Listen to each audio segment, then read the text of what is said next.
우리 시편 24편 7절로 10절 말씀 같이 한번 보겠습니다. 같이 한번 읽겠습니다. 시작. 잘하는 말씀이에요. 시작. 문들아 너희 머리를 들지어다. 영원한 문들아 들릴지어다. 영광의 왕이 누구시냐? 강하고 능한 여호와시요. 문들아 너희 머리를 들지어다. 영원한 문들아 들릴지어다. 영광의 왕이 들어가시리로다. 영광의 왕이 누구시냐? 만군의 여호와께서 곧 영광의 왕이시로다. 아멘. 여러분 말씀은 어떻게 하라 그랬죠? 크게 선포하라 그랬어요. 두려워하지 말고 소리를 높여 크게 외쳐라. 너는 높은 산에 오르라. 그리고 힘써 소리를 높여 외쳐라. 말씀은 선포할 때 능력이 나와요. 자, 누가복음 1장 13절 시작. 대저 하나님의 모든 말씀은 능하지 못하심이 없느니라. 한 번 더 시작. 대저 하나님의 모든 말씀은 능하지 못하심이 없느니라. 아멘. 그 선포할 때 불가능이 풀어지는 거예요. 아멘. 빌립보서 4장 13절 시작. 내게 능력 주시는 자 안에서 내가 모든 것을 한 번 더 시작. 내게 능력 주시는 자 안에서 내가 모든 것을 할 수 있느니라. 모든 것을 하려면 어떻게 해야 돼요? 나는 능력 주시는 자 안에 있어야 돼요. 그가 내 안에, 저가 내 안에. 하나님하고 예수님하고 교류할 때 능력이 임하는 거죠. 오늘도 전능하신 하나님에 대해 전지전능, 하나님의 전지전능의 6가지 속성을 얘기할 겁니다. 하나님의 전지전능에서 우리가 믿는 부분이 많아요. 하나님 전능하시니까 우리는 능력이 필요하거든요. 근데 이 부분 때문에 시험에도 들어요. 왜 전능한 하나님은 날 안 도와주냐 이거죠. 왜 전능하다는 하나님은 내가 어려운 걸 아는데 당신의 자녀가 이렇게 힘든 걸 알면서도 이 정도면 내가 할 만큼 했는데, 그렇죠? 이 정도면 내가 참을 만큼 참았는데, 아니 나 아니고 우리 자녀가 기다릴 만큼 기다렸는데 왜 안 풀어주냐 이거죠. 이 부분 때문에 간절히 믿기도 하면서 동시에 이 부분 때문에 시험에 들기도 합니다. 또 이 부분 때문에 응답받고 믿음이 확고해지기도 합니다. 굉장히 중요한 부분입니다. 그러나 중요한 것은 하나님의 전능은 하나님의 주권이에요. 내가 원하는 방법과 때가 아니라 하나님의 때와 방법으로 풀어가세요. 그러니까 그 하나님의 전능에 순종해야 되죠. 자, 하나님이 누구신가를 아는 것은 왜 중요한가? 굳이 왜 이 공부를 해야 되는가? 왜 성경을 읽어야 되는가? 왜냐하면 내가 하나님으로부터 나왔기 때문에 하나님을 아는 것은 나를 아는 것이다. 성경을 아는 것은 나를 아는 것이다. 하나님의 형상과 모양이 내 안에 있기 때문에 하나님을 많이 하면 많이 할수록 나에 대해서 이해가 돼요. 내 속사람이 이해가 돼요. 내 과거가 풀어져요. 내 고난이 해석된다고요. 내 능력이 해석돼요. 내가 왜 여기 와 있는지가 해석돼요. 그리고 내 20년, 30년, 50년, 60년 인생이 확 풀어져요. 그렇게 풀어지는 분이 있을 거예요. 그게 왜냐하면 내가 하나님으로부터 나왔기 때문이에요. 그러니까 말씀을 많이 읽으면 읽을수록 거기 누가 있어요? 내가 있어요. 수많은 성경의 인물들이 나의 그림자예요. 내 인생의 발자취가 그 안에 다 숨어 있어요. 하나님이 그 사람들의 삶을 통해 나에게 지금 말씀하고 계시고 나에게 길을 열고 계세요. 그래서 하나님을 많이 알게 되시기를 축복합니다.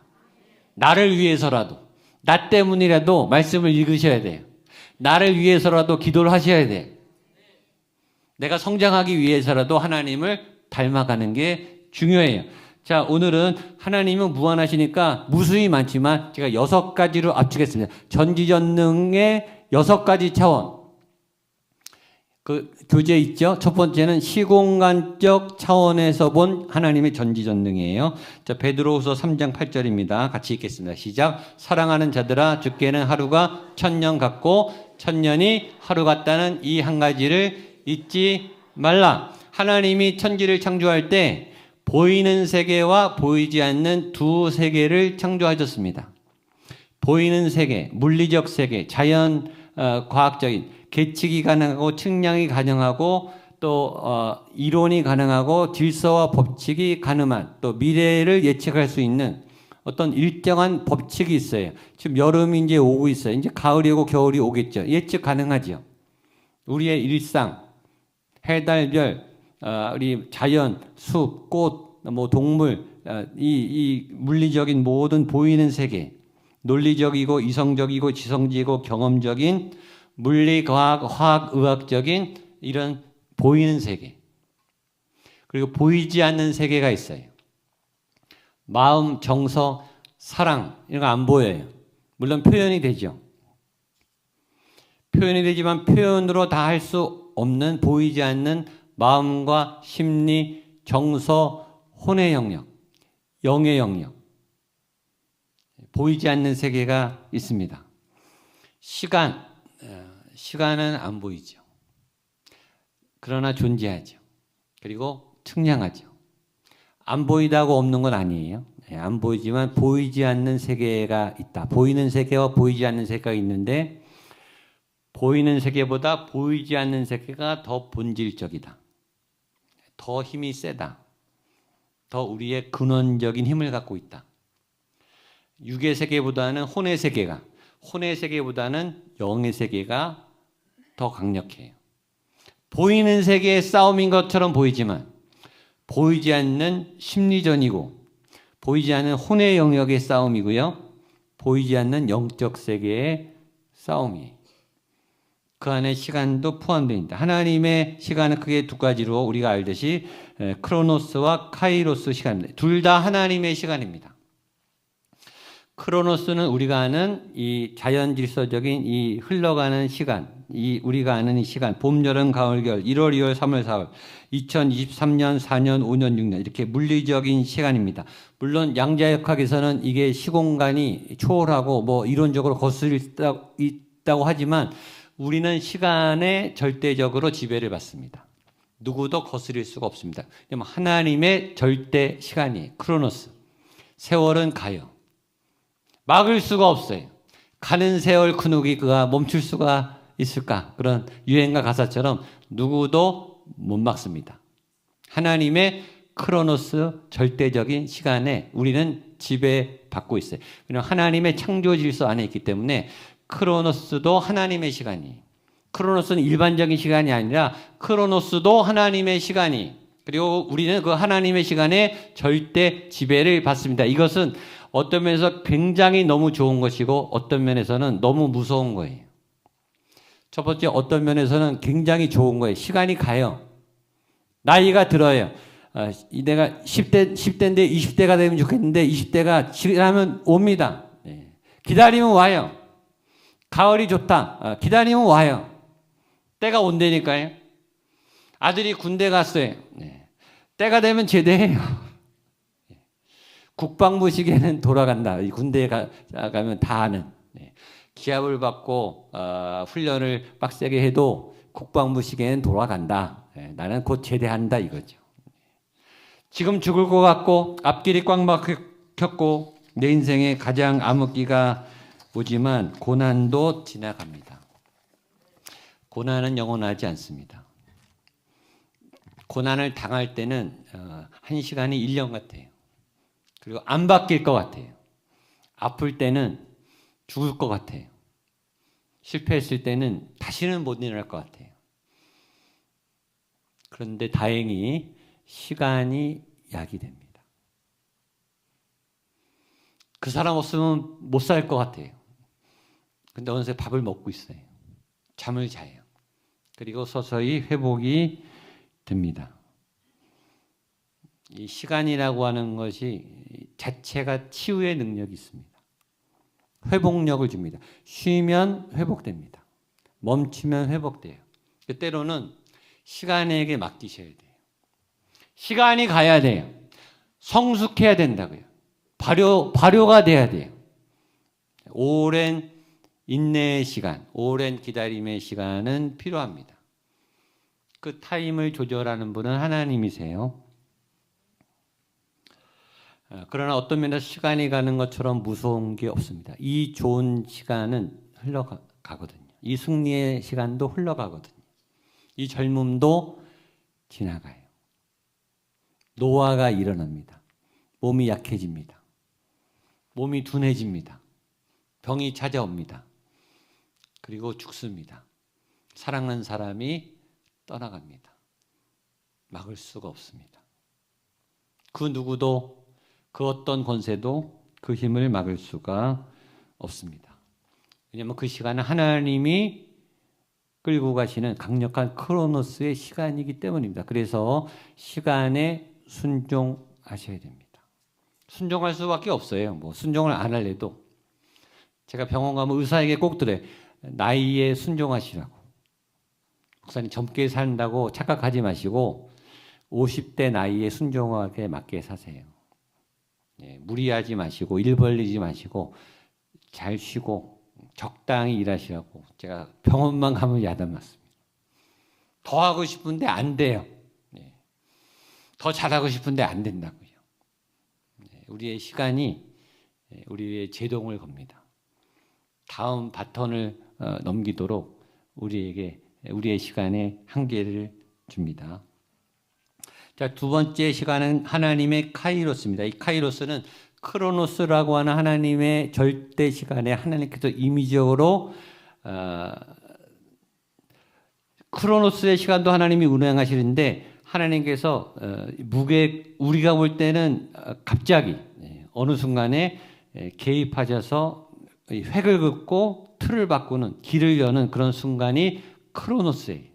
그래서 카이로스보다는 좀 신비적인 또 어떤 돌파가 일어나는 어떤 길이 바뀌는 어떤 패러다임이 바뀌는 그런 시기가 크로노스입니다. 따라서 크로노스, 하나님의 크로노스. 하나님의 크로노스는 성경에 호련히 이렇게 자주 나옵니다. 호련히. 아무도 몰라요. 왜 호련인가? 왜 마가의 다락방에 호련히 임했는가? 다 하나님 앞에 기도하느라고 시간을 아무도 안 봤어요. 모르는 거예요. 그만큼 몰입했어요. 그리고 갑자기 어느 순간에 성령이 임했고 새 시대가 열렸죠. 어느 날 아브라함이라는 사람이 나타났습니다. 그래서 믿음이 시작됐어요. 어느 날 모세라는 사람이 나타나서 히브리 노예들을 구출했습니다. 어느 날 다윗이 나타나서 골리앗을 무너뜨리고 통일왕국을 이뤘고 가장 흥왕한 이스라엘 역사를 이루었습니다. 어느 날 때가 참에 예수님이 오셨고 어느 날 때가 참에 성령이 오셨습니다. 어느 날 때가 참에 사도 바울이 부름을 받았고 그를 통해 이방인에게 복음이 전파됐고 또 한국 땅에 선교사님을 통해 복음이 전파됐고 어느 날 때가 차서 목양교회가 탄생했고 우리는 목양교회 교인으로 예배를 드리게 됩니다. 그게 하나님의 카이로스의 시간입니다. 어느 결정적인 터닝 포인트의 시간, 강력한 획을 긋는 시간, 기다리고 기다렸던 어떤 문제가 풀어지는 순간. 이 하나님의 카이로스는 시공간을 초월해요. 그래서 제가 늘 말하는 구원은 과거형, 믿음은 현재형, 소망은 미래형. 자, 2000년 전에 이루어진 그 구원의 그 과거가 오늘 믿음으로 그 과거가 현실이 돼요. 그러니까 과거의 자원을 다 끌어올 수 있어요. 그게 카이로스의 능력이. 하나님은 과거의 사건을 현재화시켜서 여기 구원이, 여기 은혜가, 여기 치유가 오늘 임하게 하십니다. 그게 하나님의 카이로스예요. 미래도 당겨요. 구원은 과거에 끝난 게 아니라 진행형이거든요. 사실은 구원은 과거에 시작됐고 지금도 진행 중이고 나중에 심판, 백보자 심판이 있고 예수님의 재림과 심판 이후에 완성이 되는 거예요. 아직 구원이 아직 이루어지지 않았어요. 하나님의 자녀는 그때 완성돼요. 그러나 우리는 이미 하나님의 나라가 임했고 하나님의 백성으로 이미 누리며 살아요. 그러니까 미래를 당겨서 지금 살고 있는 거예요. 그러니까 미리 나올 은혜를 지금 받아서 이미 살고 있는 거예요. 그게 카이로스니까 가능한 거예요.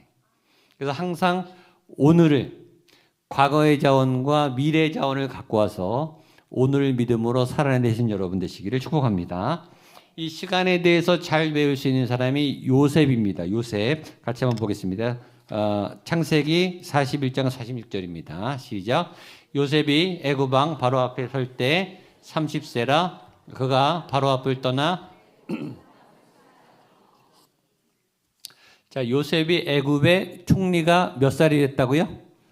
30살 때, 지금 우리 교회 30살이면 청년 2부예요. 청년 2부 이 앞에 자리 있는 친구들입니다.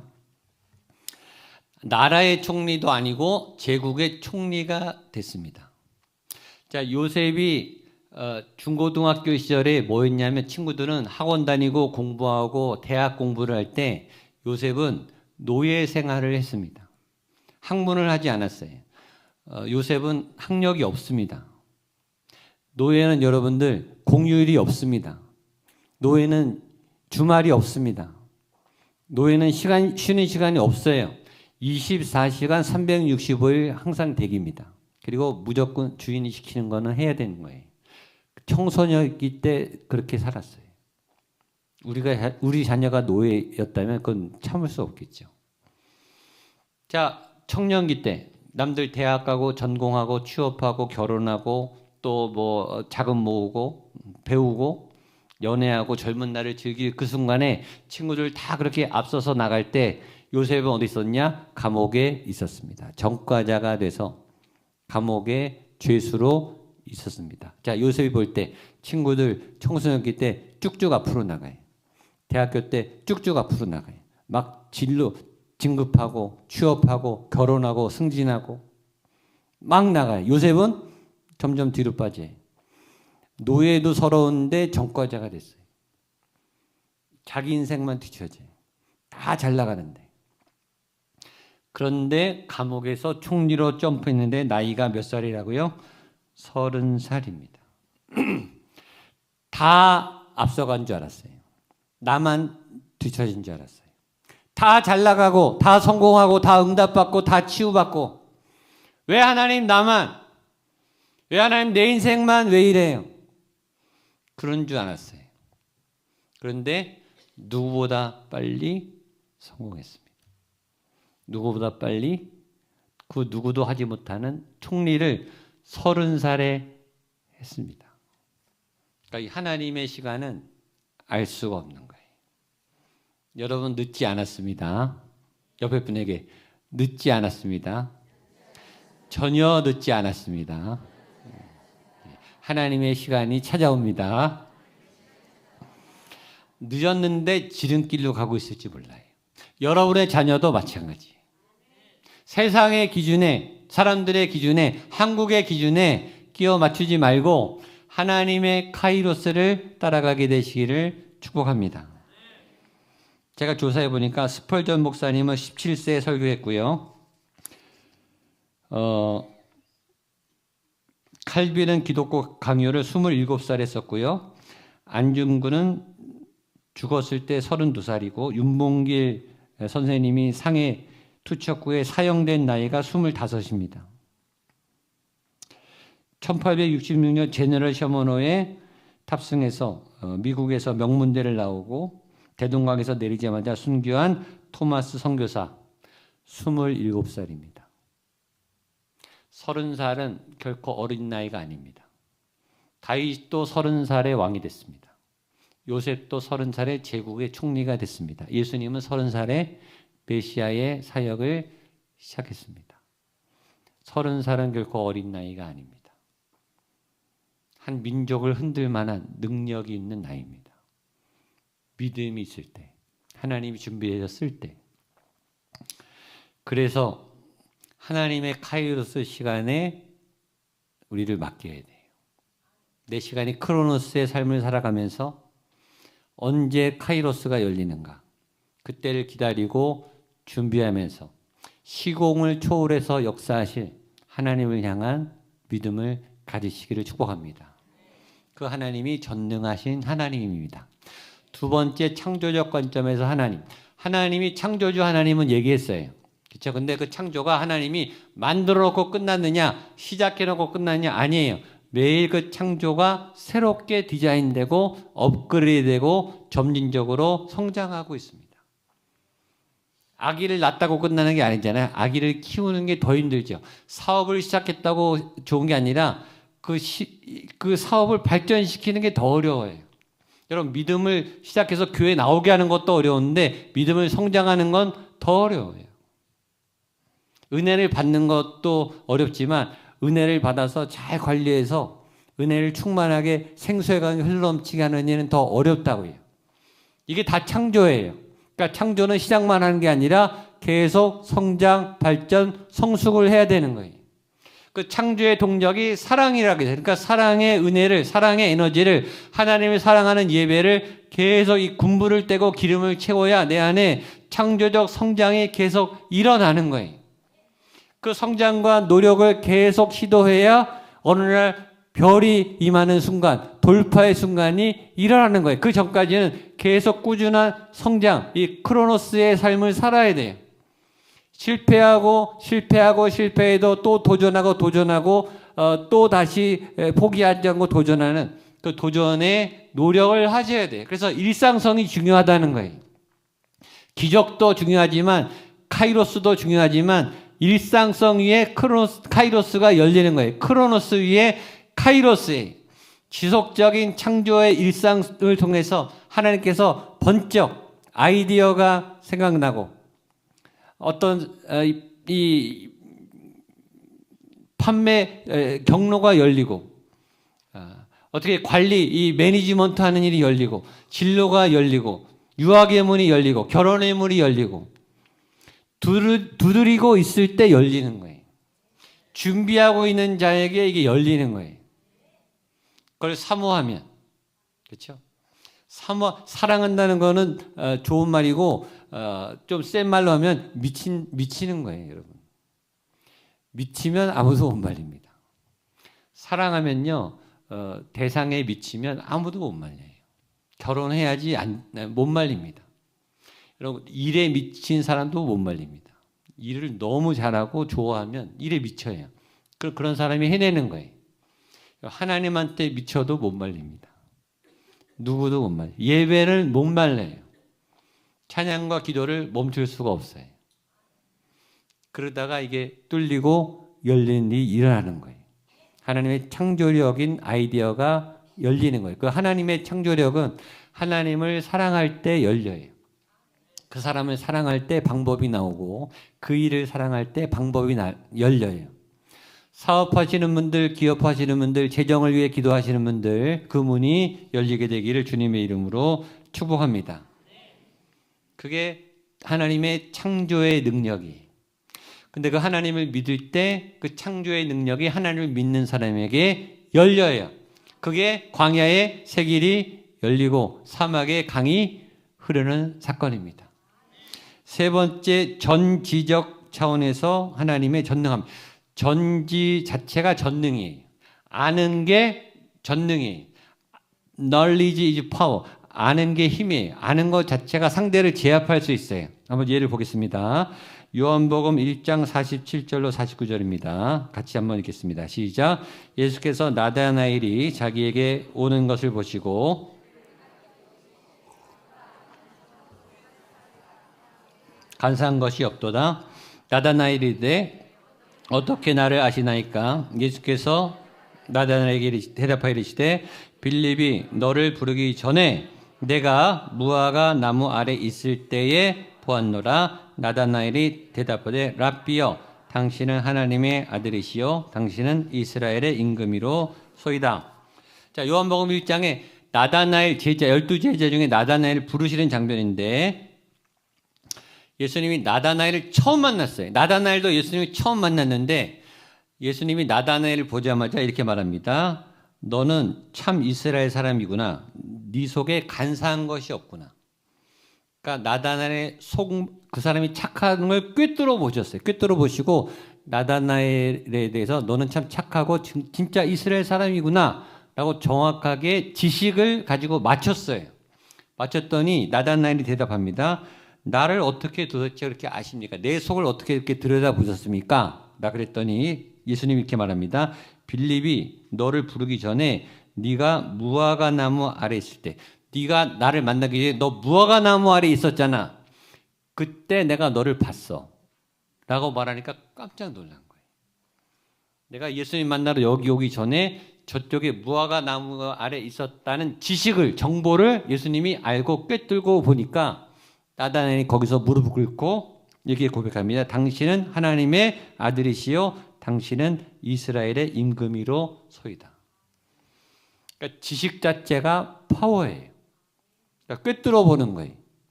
예수님은 현재, 과거, 미래를 다 아시죠. 성만찬 시간에 제자들에게 말합니다. 오늘 이 중에 한 녀석이 나를 팔아먹는다. 누가 제일 찔렸을까요? 가룟 유다가 찔렸겠죠. 베드로도 찔렸겠죠.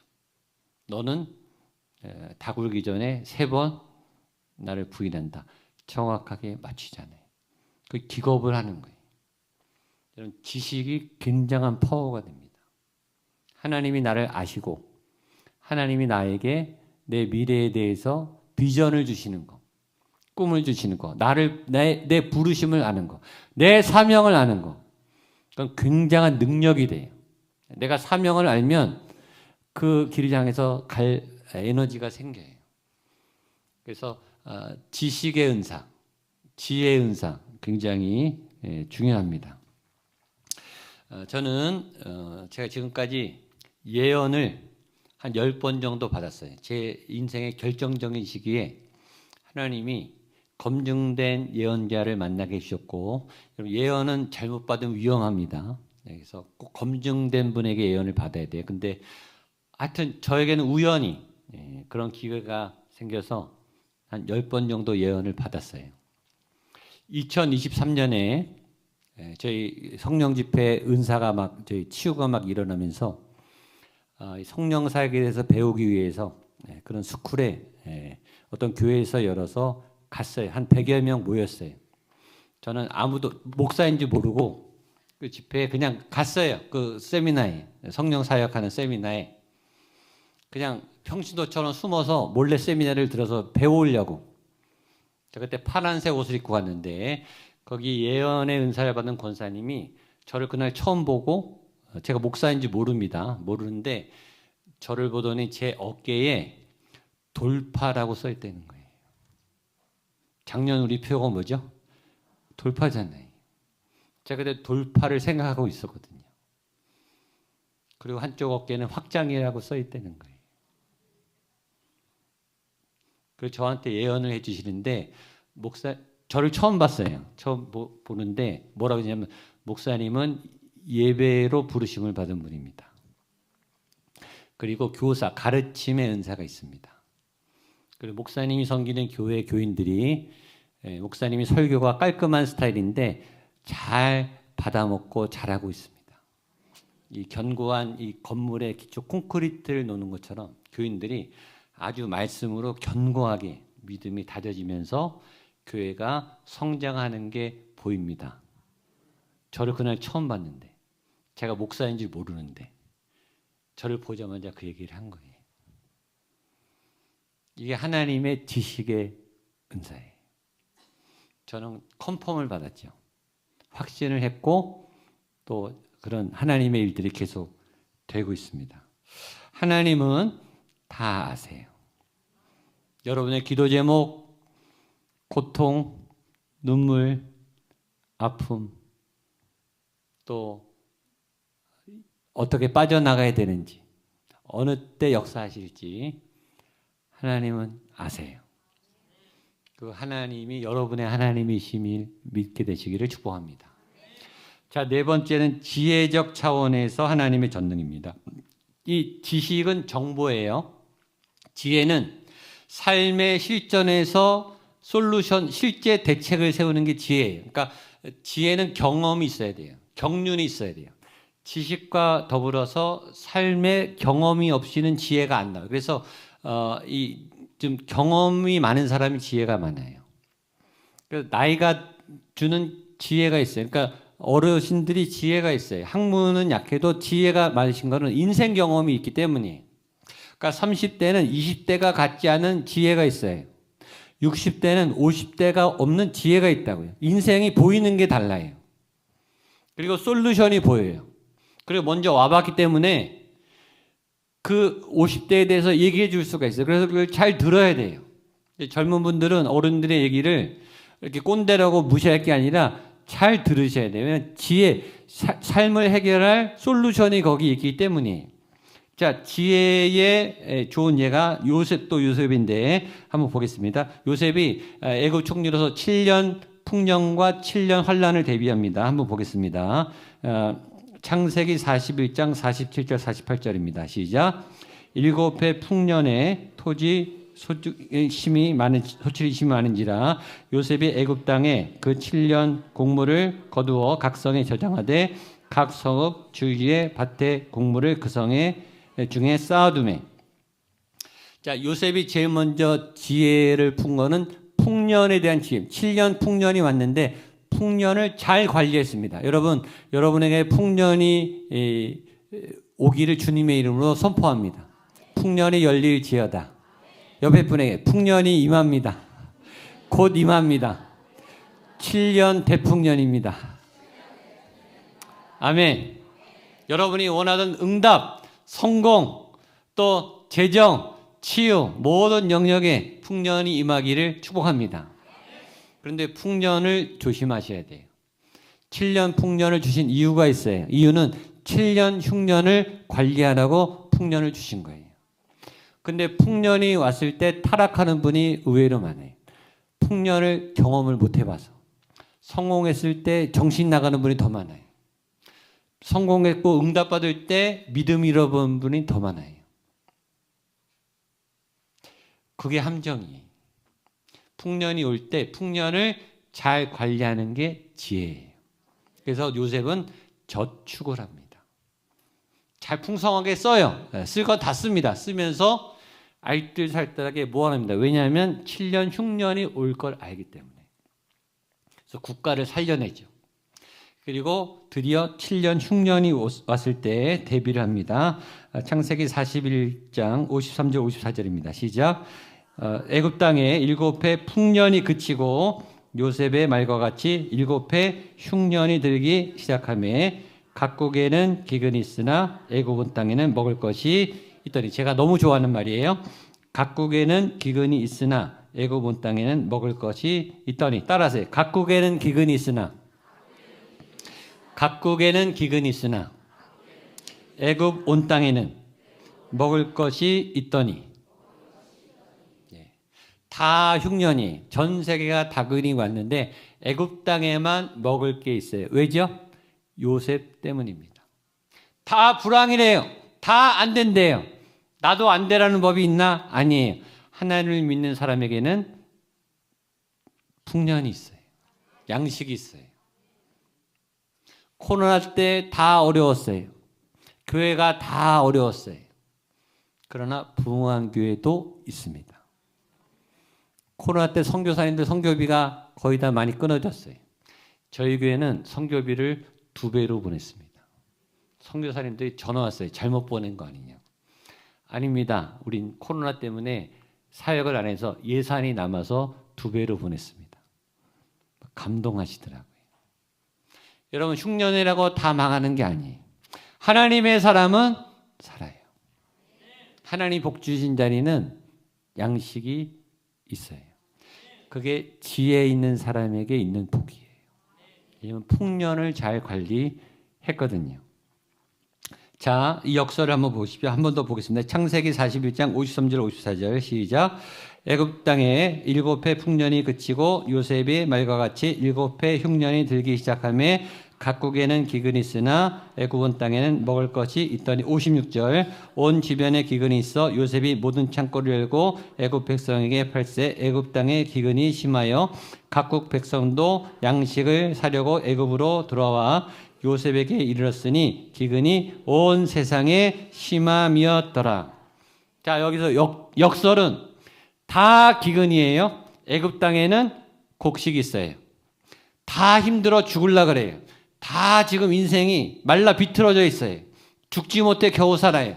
요셉은요, 승승장구하고 올라가요. 요셉은 점점 빛나요. 기근이 있을수록 요셉은 유명해져요. 기근이 있을수록 요셉은 필요한 사람이 돼요. 기근이 심할수록 요셉은 많은 사람을 살려내요. 이때가 요셉의 전성기예요. 다른 사람들은 다 죽어가요. 요셉은 인생의 절정을 맞아요. 왜냐? 하나님의 지혜가 있었기 때문에. 세상과 똑같이 여러분의 삶을 평가하지 마시기를 축복합니다. 하나님의 사람에게는 지혜가 있어요. 지혜가 있으면 역경을 거슬러 갈 수가 있어요. 흐름을 역행할 수가 있어요. 시대에 휩쓸려 가지 않아요. 오히려 시대를 거슬러서 하나님의 사역자가 돼요. 하나님의 영광을 드러내고 다른 사람은 다 실패하는데 여러분들은 전성기를 누릴 수 있는 역전의 지혜가 있게 되기를 축복합니다. 다섯 번째 제가 지고 가는 거 전투력, 하나님의 전투력, 하나님의 전능하심 보겠습니다. 이사야 40장 28절 같이 읽겠습니다. 시작. 너는 알지 못하였느냐 듣지 못하였느냐 영원하신 하나님 여호와 땅끝까지 창조하신 이는 피곤하지 않으시며 곤비하지 않으시며 명철이 한이 없으시며 피곤한 자에게는 능력을 주시며 무능한 자에게는 힘을 더하시나니 소년이라도 피곤하며 곤비하여 장정이라도 넘어지며 쓰러지되 오직 여호와를 앙망하는 자는 새 힘을 얻으리니 독수리가 날개치며 같을 것이요 다른 박질하여도 곤비하지 아니하겠고 걸어가도 피곤하지 아니하리로다. 아멘. 우리 하나님은 전쟁에 능하신 여호와, 만군의 여호와, 통치자 여호와, 엘샤다이 전능하신 다 이기는 여호와 하나님. 그 여호와와 함께한 다윗에게 이런 문장이 있습니다. 사무엘하 8장 6절 시작. 다윗이 다메섹 아람 수비대를 두매 아람 사람이 다윗의 종이 되어 조공을 바치니라. 다윗이 어디로 가든지 여호와께서 이기게 하시니라. 따라하세요. 다윗이 어디로 가든지 여호와께서 이기게 하시니라. 어디로 가든지 여호와께서 이기게 하시니라. 나를 넣어서 내가 어디로 가든지 내가 무엇을 하든지 여호와께서 이기게 하시니라. 아멘. 아멘. 내가 이길 수 있는 이유는 내 안에 하나님이 동행하시기 때문에. 이때가 어떤 때냐? 다윗이 최전성기. 이때가 어떤 때냐? 다윗의 장막에 법궤를 안치한 직후에 예배가 회복된 그 순간부터. 아까 찬양했죠. 예배가 회복되네. 예배가 회복되면 승리가 시작되네. 어디로 가든지 가는 족족 이기는 거예요. 이스라엘 역사상 가장 영토가 넓었어요. 가장 부강했어요. 그리고 가장 영적으로 충만했어요. 24시간 성가대 3,000명이 24시간 다윗의 장막에서 찬양을 했어요. 수많은 예배곡, 수많은 찬양곡이 이 이스라엘 센터에서 예배가, 기도가, 찬양이 울려 퍼지니까 다윗이 뭘 해도 다 잘 되는 거예요. 전능하신 하나님이 함께하니까. 그것이 예배의 파워입니다. 찬양의 능력, 기도의 능력. 자, 마지막 치유와 회복케 하시는 전능하신 하나님. 우리 시편 103편 1절로 5절입니다. 시작. 내 영혼아 여호와를 송축하라. 내 속에 있는 것들아 다 그의 거룩한 이름을 송축하라. 내 영혼아 여호와를 송축하며 그의 모든 은택을 잊지 말지어다. 그가 내 모든 죄악을 사하시며 내 모든 병을 고치시며 내 생명을 파멸해서 속량하시고 인자와 긍휼로 관을 씌우시며 좋은 것으로 내 소원을 만족하게 하사 내 청춘을 독수리같이 새롭게 하시는 도다. 아멘. 그가 모든 병을 고치시며 내 모든 죄악을 사하시며 에스겔 47장 생명강의 생수가 닿으면 못 고칠 질병이 없는 닿는 곳마다 살아나는 물고기가 뛰어놀고 12열매가 열리고 그 잎사귀는 치료제가 돼서 어떤 질병도 낫게 하는 치유의 능력, 회복의 능력, 회복력, 복원력.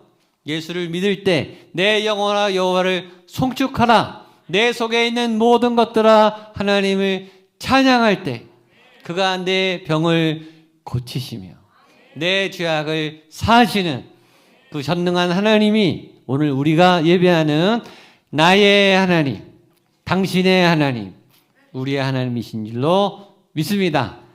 아멘. 아멘. 일어나서 우리 찬양하겠습니다.